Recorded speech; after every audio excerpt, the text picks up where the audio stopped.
A Slack Story by James Sherrett. Accounts. Closing and sharing new deals. Doing sales at Slack without salespeople. Meeting the canon. What was the first deal I announced internally? I should probably remember, or even make one up as the first one, but I don't truthfully remember. In the scope of things to come, I'm very confident it was very small. But at the time, it will have felt big and important and like a significant sign of progress. Perhaps it was 30 users times $80 per year equals $2,400. We were doing big company sales now, baby. Though I've left the specifics of that first deal behind, I remember pretty clearly the format and reasoning behind posting the deal. It was to celebrate the win because it was a team win. It was to share the good news so others could celebrate the win too. It was to teach the rest of the company about our customers and how we won. So I created my second brand new Slack channel, Accounts. Creating a new Slack channel. Creating a new channel in Slack was a privilege everyone technically had, but one that only rarely got exercised. To create a new channel felt eventful. It meant you had something new to tell the company, and that something new was not a one-off event. It promised to kick off a consistent stream of similar information, and it was important enough for multiple people to know about it for the foreseeable future. I had created one channel before, Accounts. I had created marketing. So when I created Accounts, I remember I had a sizable and significant deal to announce. And I anticipated we'd have more deals to announce. I didn't want to get cocky, but I was working on deals and deals and deals. I had saucer eyes for deals. But I didn't just want this to be an announcement of deals or a self-congratulation stream of look-at-me pronouncements. I felt like one of the main responsibilities of being the person talking with customers was to help the whole company learn from our customers.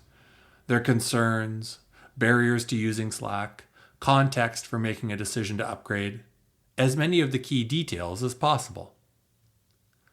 Posting about a new deal wasn't just ringing a classic sales gong and saying, "Hail me, the conquering hero, arriving home with plunder." Though it was fun like that too. It was a chance to share the customer story of the deal with everyone and connect them to our customers' experience. I wanted an announcement in Accounts to be a summary of, here is how our product is being used in the world. These are the people using our product. These are the reasons they have opted to upgrade and give us money. Posts in Accounts sought to be dispatches from my seat next to the money. Here's an example of an Accounts post that proved memorable for many reasons. Quote, Sauce Labs upgraded to the standard plan for 60 users at a first-year annual investment of $5,400. 60 users times $80 per user minus $1,200 in credits equals $3,600. Sauce Labs are a software company that sells automated quality assurance, QA, and testing software. They started using Slack 2 months ago in their development team and use Spread to their product management, marketing, network/IT teams within a week. Their director of people started paying for Slack in their second week, and she wanted to get away from the hassle of expensing the monthly costs. So the move to an annual plan and full organization commitment made sense. They did a bake-off with HipChat versus Slack, and we won. For rollout, they're seeking support getting their sales and executive teams on board, both of whom still rely on email since they mostly communicate outside the organization. End quote. Now, Sauce Labs was not the first company to upgrade that I announced in Accounts. It was not the largest company, and it was not the most well-known company. But they were early on, within the first few months after we launched Slack's paid product. And they were about the size and deal terms mentioned above, which were really good terms for the time. But what made Sauce Labs really notable for me was they were the first company to upgrade to Slack that I worked with in an adversarial, haggling fashion. They wanted to negotiate hard. Meeting the Canon. The director of people at Sauce Labs had set up a call with me to talk about their upgrade to a paid Slack plan. They wanted to bring on their leader of sales to the call too. Let's call him the Canon. No problems, I thought. I had many of these calls under my belt by this time. I had talking points, data to share, ways to negotiate. I felt prepared. I was clearly not. We got on the call, and I remember it starting with shouting. Before I had covered pleasantries or confirmed the agenda or made sure we had everyone on the call, the Canon started in. And the ending of the call? More shouting from the Canon before I could sign off. In between, the Canon fired off insults. Our product was bullshit and expensive. Reload. It was criminal what we were charging. Reload. There was no way they were going to move ahead with an upgrade without at least an 80% discount. Final shot. They wanted a pricing proposal with at least that discount in their inbox within an hour or they would stop using Slack. Click. In the moments when the Canon reloaded, I tried to move the conversation to the data I'd prepared for them on how they were using Slack and how they could use it more effectively. But the Canon shut that shit down. It didn't matter how they used Slack because they weren't going to use Slack because it was a fucking crime what we wanted to charge them. The team would use whatever product he decided they would use, and right now that was HipChat for $2 per user per month. That's the only price they were going to upgrade at. Could we match it? Reload. Thinking back, I have to confess, I had pretty thin skin. I was pretty green on sales calls. I had been treated very gently by our customers to that point. To get this hardball negotiation blast from the Canon left me a bit shaken. I don't think I sounded rattled on the call, and I know I didn't make any rash commitments or concessions, but I knew the Canon had landed a direct hit on my soft expectations of how customers treated us. I got off the call and knew I needed some fresh air and distance. I went for a walk. It probably rained, and that was fine Vancouver weather. The cool wet probably helped my burning cheeks. I got all my fuming and brooding and fuck yous out in the temperate weather, then went back to my desk and back to work thinking, where is the Aikido move here to use their energy against them? I knew they had around 71 employees and wanted to get them all on a single software app for communication. I knew 30 of those employees used Slack and had been using Slack intensively each working day for many consecutive weeks.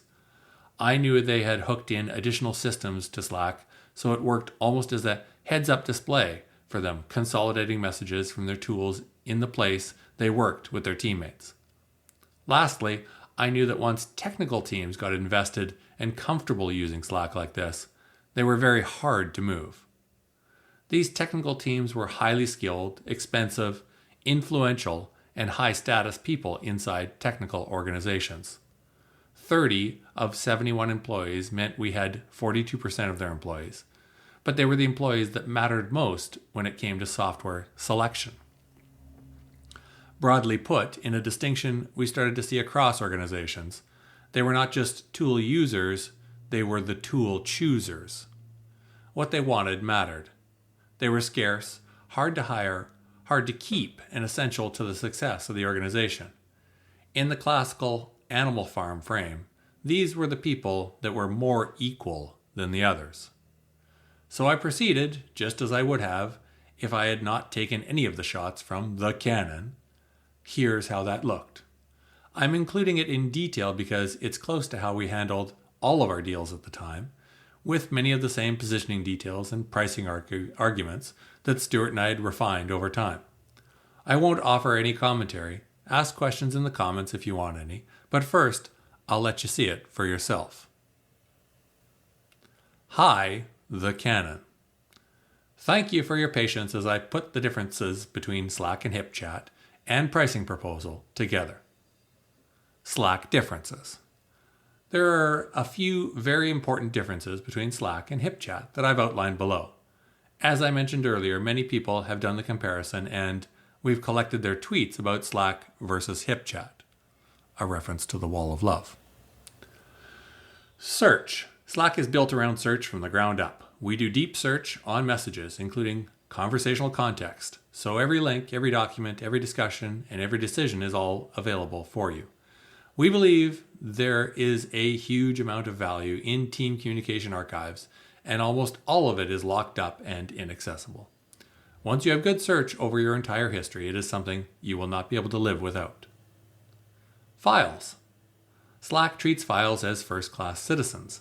Slack is not just a way to get files from one place to another, but a way to build an archive. Files can be commented on, starred for easy retrieval, and they can be filtered and sorted and searched in all kinds of ways. We have two native file types, posts for short memos or internal blog post type documents, and snippets for blocks of raw text, code, or log files. You could paste images in, very handy for sharing screenshots, and we can even integrate with external file systems like Google Docs and Dropbox. Again, the goal is to build a useful living archive of all team communication. Integrations. Slack pulls together all your data and work into one place with simple and powerful integrations. Integrations make Slack into a home for all your connected tools and make all your cloud data universally searchable from one place. Integrations require nothing more than a few seconds of configuration and authorization to get set up. Mobile. Slack works seamlessly between your computer and your mobile device, with apps for both Android and iOS that allow you to remain connected and up to date effortlessly. Read a message on your mobile and it's marked as read on the desktop. Slack keeps you in sync wherever you need to connect. User experience. In addition to these big differences, we hope your team will see how lots of little differences add up and make Slack a more thoughtful, simple, and pleasant product to use for communication. It's a better experience, and for a product you use all day for communication, the experience matters. Product development. Slack delivers a higher pace of development. Simply put, we're investing a lot more in product development and improvements than anyone else, which results in a faster, more reliable, easier to use, and more functional product. You can see the pace of our releases in the public Slack changelog. Slack pricing proposal. From our discussion, I've put together an annual upgrade proposal below for the number of users you had listed, 75, 100, and 200. For your reference, the way we work on pricing to help teams get started with Slack is by adding credits to their account. Today, in your Slack account, you already have $250 of credits. So to start, the math for an annual upgrade to Slack's standard plan would look like this for your 30 active users. 30 active users times $80 per user minus $250 credits equals $2,150, or $5.97 per user per month effectively. Please note that throughout this pricing proposal, when I mention users, I'm referring to active users because Slack will only ever charge you for active users in your account. Quote, when you upgrade to a paid tier, you'll only be charged for accounts that are currently active. Any changes to the number of active users during your billing cycle will result in a prorated credit or charge, just as if the accounts were manually added or disabled by an administrator. The only difference? You don't have to lift a finger. End quote. So if you were to upgrade today, you have 47 total users and 30 active users in your Slack account. You would only be charged for those 30 active users. At 75 users. To upgrade your team at 75 users, we can add an additional $710 of credits to your Slack account for a total of $960 credits. Then the math for an annual upgrade to Slack's standard plan would look like this. 75 users times $80 per user minus 960 credits equals $5,040, or $5.75 per user per month effectively. At 100 users, to upgrade your team at 100 users, we can add an additional $1,090 of credits to your Slack account for a total of $1,340 in credits. Then the math for an annual upgrade to Slack's standard plan would look like this. 100 users times $80 per user minus $1,340 credits equals $6,660, or $5.55 per user per month effectively. At 200 users, to upgrade your team at 200 users, we can add an additional $2,790 of credits to your Slack account for a total of $3,040 credits. Then the math for an annual upgrade to Slack's standard plan would look like this. 200 users times $80 per user minus $3,040 credits equals $12,960, or $5.40 per user per month effectively. For annual upgrades, we offer payment by credit card or payment by invoice. For payment by credit card, full payment is due at the time of upgrade. For payment by invoice, terms are net 15. I've also included below some additional details on how we've priced Slack on Slack pricing, if you're interested. If I can help with anything else, please let me know. Best, James. On Slack pricing. We definitely understand price will be a factor in some teams' decisions about whether or not to use Slack. The bottom line is we don't think it is feasible for us to try to compete on price while meeting the standard of quality we aim for across all aspects of the service. And we believe our customers' communication tools deserve the highest standard of quality. In short, we are not trying to be the cheapest, we are trying to be the best. If that means we have a smaller number of happy customers in the end, that's okay with us. We'd rather end up there than with a larger number of potentially frustrated customers. Even though the annual total for a largish group of people, like Sauce Labs, might appear high at first, for the intended audience of technology workers, Slack's per-person cost for the standard tier comes out to much less than 1/1000th of the total cost of employment. At 18 cents per user per day, it takes a very tiny number of hours saved across the whole team to pay for Slack for a year. Given how important communication is to all aspects of a team's operations, productivity, morale, capabilities, and especially given the value of search across all of an organization's data, no matter where it came from, we think the value is very, very good. The desk, chair, and laptop that you buy for a new employee is about the same cost as 30 years of Slack. Having said that, we know there are cheaper alternatives out there. For some teams, those alternatives will be good enough. Those teams should take the cheaper option. That's okay with us. It's the way business works. But we'd hope someone like you, who has already been using Slack for some time and has built up quite an archive, your team does about 450 messages per day, would see that value from themselves. If you don't, we're probably not surfacing it well enough for you yet. We'll work on that. There's a lot more coming. End of email. Did they upgrade? Yes, they did, within a day. Weren't you paying attention above to the accounts announcement? They wrote back to ask for a new pricing tier at 60 users. I bumped them up to $1,200 in credits and they clicked the confirmation button. Done and dusted. I never spoke with the Canon again, but the memory of my one conversation with him sticks with me even today. I was unprepared and embarrassed at my novice skills. I felt exposed and vulnerable in a conversation I didn't expect. In hindsight, I should probably thank the Canon for disabusing me of my illusions so early on and with such relatively low stakes. I should, and in my best moments, I do feel grateful. But I can also still feel the sting of the blast, and I never went into a customer conversation as naively unprepared again. I expected hardball. If that materialized, I was ready. Anything gentler was a pleasant surprise. Up next, Offsite in Sonoma. Quadcopters, meeting my new boss, seeing the grand promise, banjos and guitars and ukuleles change and change and change. Thank you very much.